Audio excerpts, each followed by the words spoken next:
এই যে আসতেছে ফেব্রুয়ারি, কত ফেব্রুয়ারি জানো? এটা কি বিশ্ব ভালোবাসা দিবস? কি দিবস?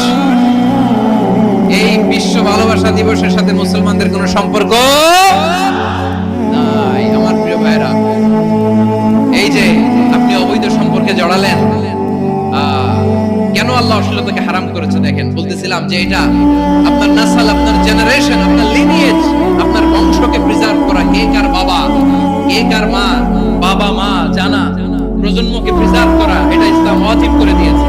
এই যে অবৈধ সম্পর্কের কারণে, বিশ্ব বেহায়া দিবসের কারণে, এগুলোর আউটকাম, আউটপুট হিসেবে মাঝে মাঝে এই ঢাকা মেডিকেলের ডাস্টবিনে নবজাতকের বাচ্চার কান্নার আওয়াজ শুনতে পাওয়া যায়।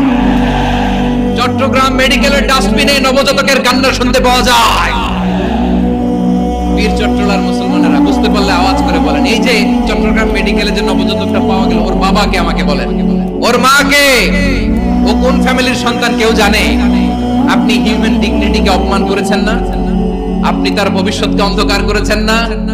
আপনি তার লিনিয়েজকে প্রশ্নবিদ্ধ করে দিয়েছেন না? এই জন্য আল্লাহ তাআলা অশ্লীলতাকে আমাদের জন্য হারাম করে দিয়েছেন। সুবহানাল্লাহ।